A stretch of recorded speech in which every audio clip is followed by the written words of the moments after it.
Welcome to Tulsa Titans, highlighting our local business leaders who are making a difference. Today on the show, we have Keith Rash, sales manager from Covington Aircraft. Welcome today. Great. It's good to be with you. Thank you. Thanks, Keith. Well, why don't you start us off by telling us just a little bit about yourself?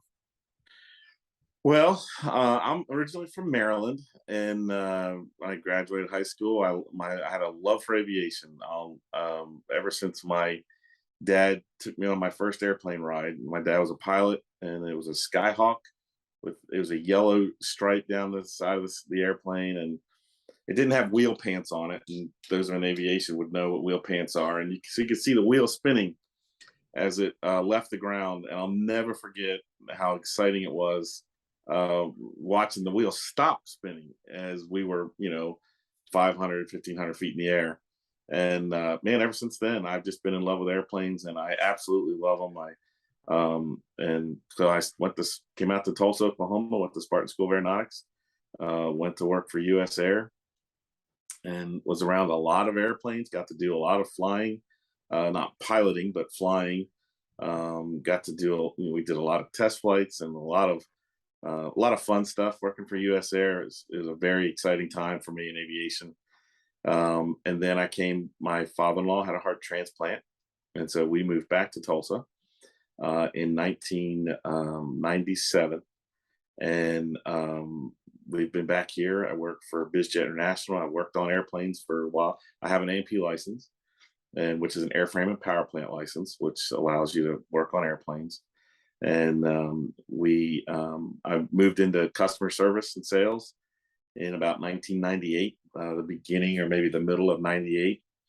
And I've been sold my toolbox the next day. And I've been in sales and customer service ever since, working for a couple different companies. And now I work for Covington Aircraft selling engines. So it's been a fun couple of years. I bet it has. I bet it has. And things are really changing. No matter what industry you're in, things are changing constantly. And one of the things that actually seems to be a consistent with everyone is that we have less time. We're just doing more things. So as you kind of grow, and as your job changes and things like that, you may be consuming more in certain areas or less in certain areas. So maybe you can tell us a little bit about some of the things that you're focusing more of your time and energy on, and then maybe some things you're trying to spend less time and energy thinking about and spending time on. Well, as far as aviation stuff and my job, what I do and don't do, it's kind of interesting that you bring that up, because lately, the past probably 9 months, maybe a year, I haven't really had time to do cultivating or turning over rocks. We've been so busy that we're taking care of the customers that are in house. And that's been unusual for a while. I mean, aviation right now is just exploding, and we're just swamped. And we just came back from one of our major shows. It's called the National Business Aviation Association conference or convention, and it was in Orlando this year. And it's my 24th year to go to that show, and everybody is talking about how aviation we're just swamped. Everybody is, people are talking about their paint schedules out till May, June, and putting on winglets on airplane. They can't get anybody to do it because everybody's so busy. And so it's not just, and we are swamped. I mean, Covington is very busy. It's not just engines, it's aviation in general. So for me, what I do and what I don't do, there are times in aviation, especially in sales, when you're doing a lot of cultivating and, again, looking for work, making calls, making cold calls, that type of thing. And then there's this kind of time where you're not doing that, but it's critical. You got to get back to that, because we're busy now, but we want to be busy a year from now. And to be busy a year from now, you've got to be making those calls. And so it's interesting, but we're pretty busy. Wow. No, you're totally right. I can tell you, I mean, it seems that my cycle has been and may always be this way, but what I do today or don't do today will affect me 30 days, 60 days, 90 days down the road typically. Oh yeah, And yeah, definitely, even further out than that.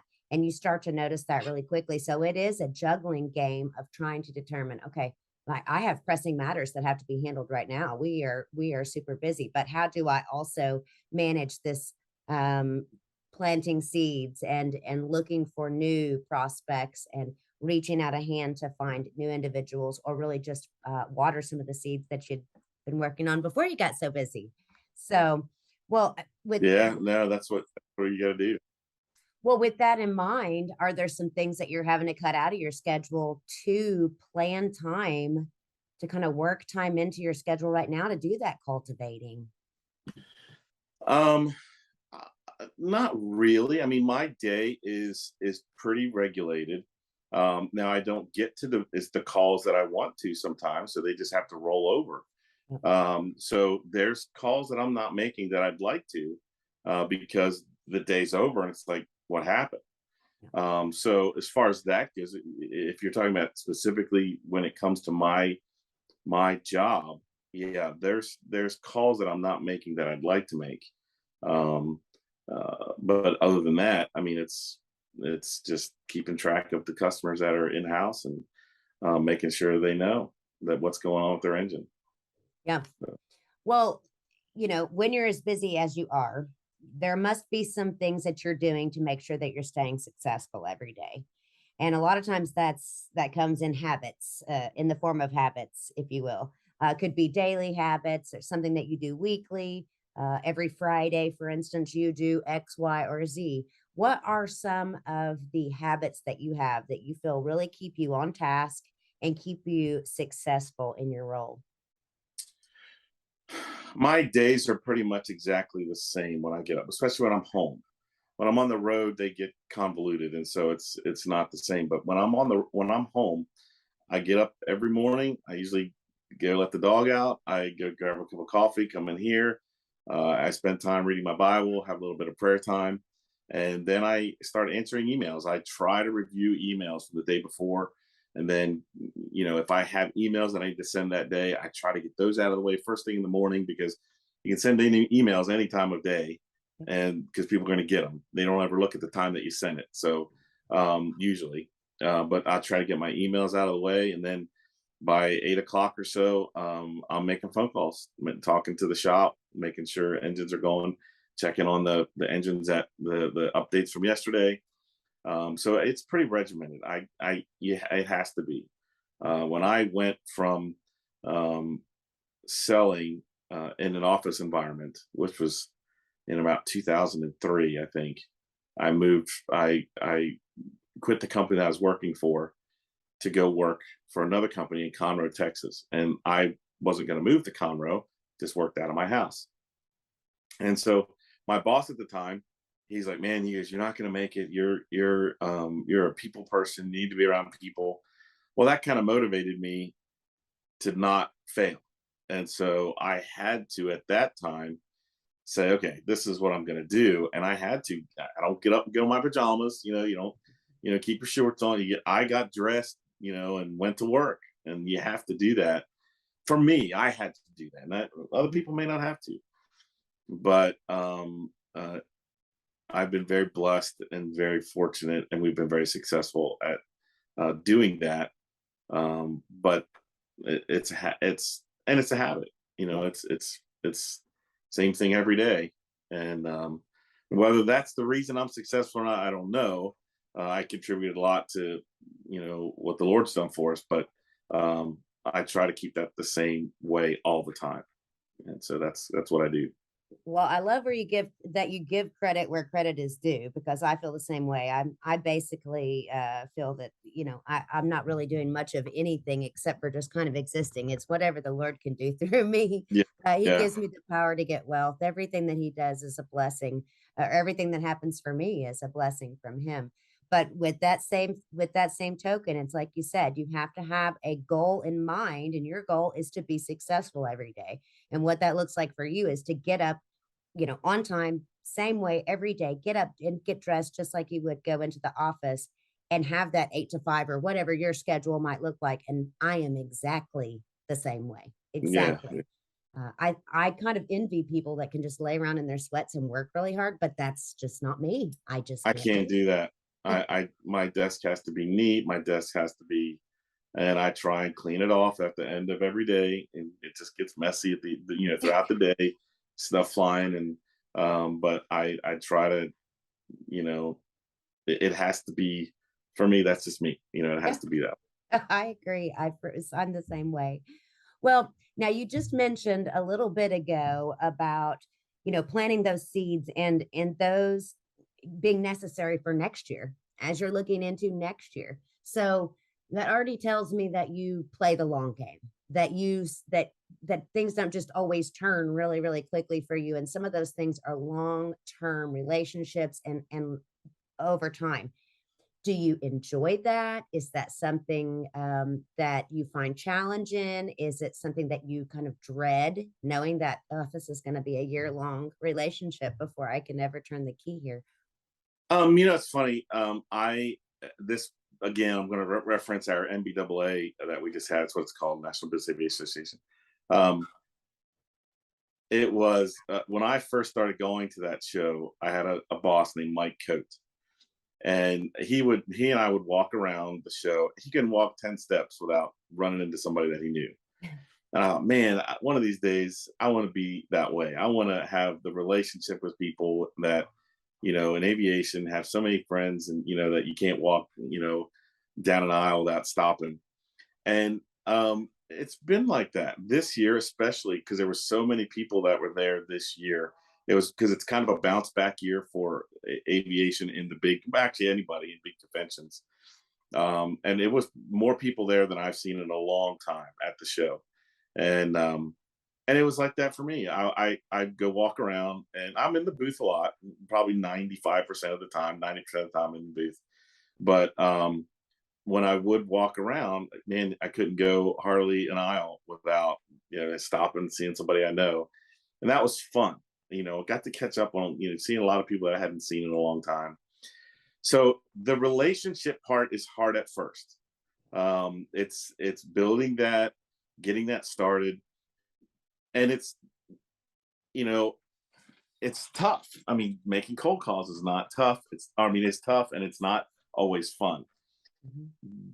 But the benefits and the rewards of building those relationships is kind of like what happened in AA, catching up with old friends, people that I've worked with, people that were my customers in the past. Um, and so, yes, it's tough, but it is rewarding. So you have to weigh that and think, okay, yeah, I got to start making these calls, but what's it going to mean in the end? And every time you meet a customer, you have to be thinking that. Every time you meet someone, you have to think this is a long-term deal because I want it to be, and you have to start off that way and build it that way.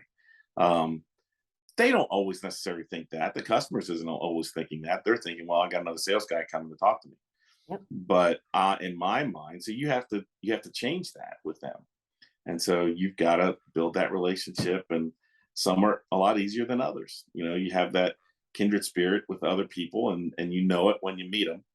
And it's not always the case. So it's part of sales. It's part It of being out there. it sure is. So, That's great advice. I love that. Maybe what other advice do you have? Just in general, doesn't matter what industry a person's in. If you are a sales professional, what other advice do you have? um, staying consistent, like what we talked about before, getting up and doing that and being consistent with that. That's something you have to do.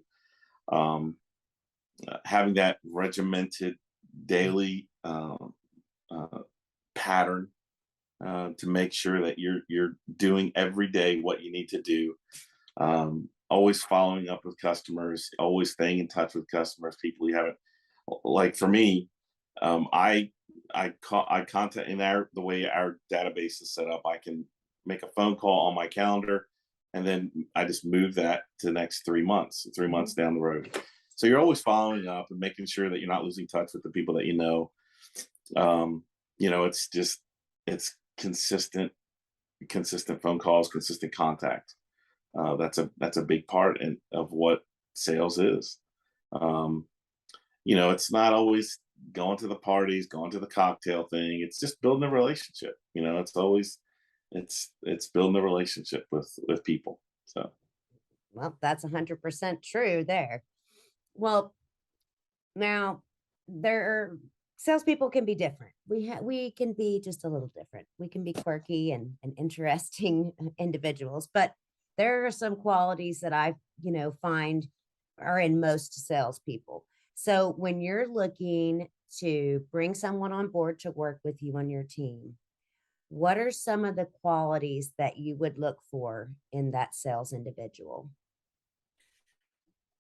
well, I have interviewed people and not asked. This is a silly thing. This is a silly question. The silly. It seems silly, but it's important because we have had people that we've hired and just assumed they knew how to use a computer, how to use Mm, Excel, how to use Word, how to build a quote, how to use a just the basics of our you know our customer sales and support database, and they didn't. And right. we did more time training them on the basics of Excel than we did training them how to sell our product. Wow. So that was very frustrating. And so we did that once. And I was like, okay, the first question we need to ask is, have you ever used Excel? Have you ever used Word? Have you ever built a quote, your own quote? And so, we, as silly as that sounds, we look for Yeah. that. I like to see how people interact with me in an interview because they're selling themselves. Yep. And how they sell themselves is how they're going to sell the company. And so that's important. We look for um, the personality, how they interact with others, when people come in the room, how they immediately react. So those things are important. And having an introvert for sales is not a good thing. No. Doesn't mean it can't be done. I consider myself an introvert, although no one else in the world thinks that I am. I feel that I am. But you've got to put yourself out there, and that's what you have to do in an interview. Yep. You have to let them know what you can do sometimes, and you can't. And again, I think when I sit down across from someone, I want to know, are they going to be able to walk into an office with someone they have no clue who they are, and sell the product. And that's how they do it in an interview. So that's what I'm looking for. I love that. I think most salespeople are the people that you stand behind or stand near in the grocery line and they're talking to the other people that are around. They're Yeah. like having a full on conversation. You're like, that person is probably a salesperson. Well, my one of my bosses in the past said, Keith, you need to keep your eye out when we're looking for people. And it didn't matter whether they were a waitress or a car dealer, a car sales guy. And we were in Branson, Missouri one time at Lambert's, the up there in Lambert's. And Yes. we had a waiter who was just amazing, amazingly personable, acted like he knew you the whole time. He's always known who you are. Yep. I gave him my card and I said, you need to call us. I said, we're looking for some sales guys and I think you'd be great. That's an interview. And I don't know if I've read this somewhere, but it's every time you talk to someone, you're interviewing. You're putting yourself out there. And this guy, he had no idea who I was. He didn't know that we were looking for someone. Now I never did get a hold of him, but I think he would have been a great sales guy. But eh, that's how we find people, and you're right, it doesn't matter what industry you're in, what your career is at that moment. um you know a salesperson when you see them. You So do. And I think that is such a cool story. And even though you never heard from him, who knows what happened with that individual? I mean, they may have taken that as a, I never thought about that Yeah, before. That yeah, never occurred to me. That's something that I would be good at. And the yeah. stranger just told me, "Hey, I want you to give me a ring." I mean, that probably instilled so much confidence in them. I think that's incredible. I love it. That is a cool story. Well, now I know you and I talked about this before. I know you're a big reader. So if you could only choose a couple of books to tell us about, because I know you have a lot, what would be your favorite top books to recommend? One of my first books that I read in sales was called Good to Great by Collins, I think is his last name. I can't remember. I just looked at it, but I think his last name was Collins. It's I can see it from here. Jim Collins. Yeah. So and the reason I really think about that book is because one of the chapters in the book talked about putting the right people in the right place on the bus to make the bus go. And that applies to every organization. I'm the drama director at our church, and you got to have the right people in the right spot for drama. You can't have a someone who thrives at moving props running the lights, and you need someone who is technically brained, probably shouldn't be moving props around. They should Right. be running the sound. And it's the same thing with the industry. I mean, you can't have someone who can't communicate, who can't lead um, running a shop.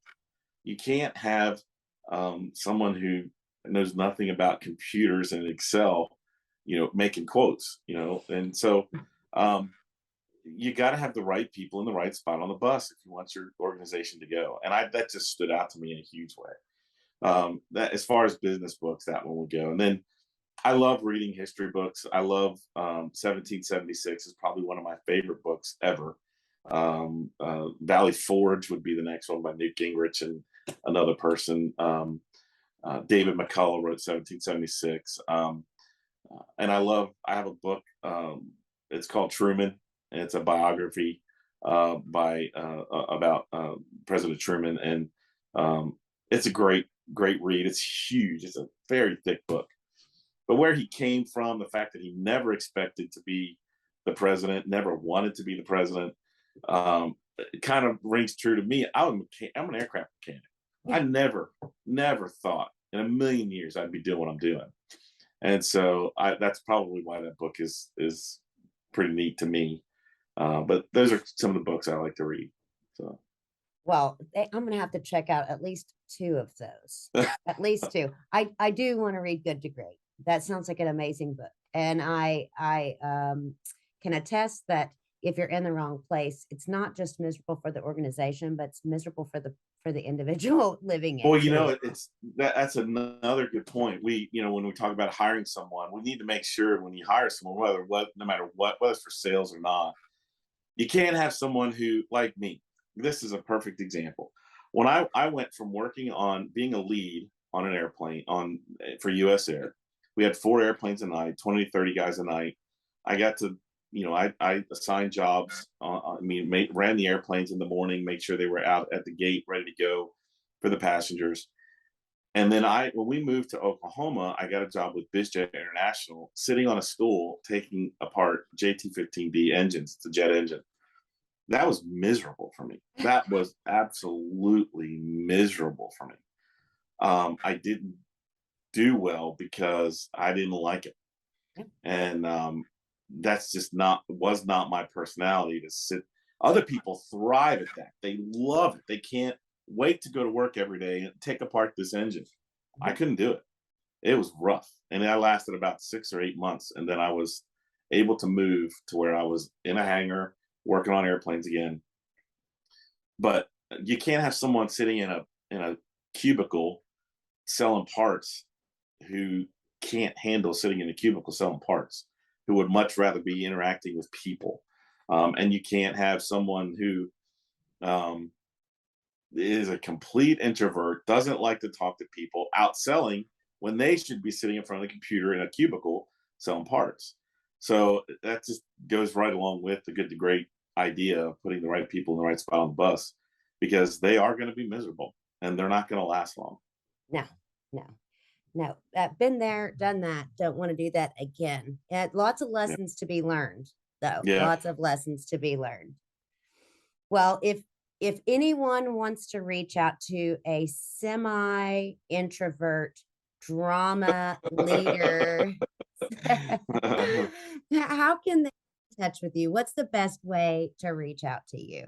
The best way would be my email address, which is Keith R at covingtonaircraft.com. Um, that would be a best. That would be a way. And then if you wanted to call or text 918-809-3499. That's my phone number. So that would be the Won- best way. Yeah. Wonderful. Awesome. Well, thanks again. This is Crystal Horton, account executive at New Wave Solutions. Keith Rash, sales manager with Covington Aircraft. Glad to have you on. Great. It was great to be with you, Crystal. Thank you.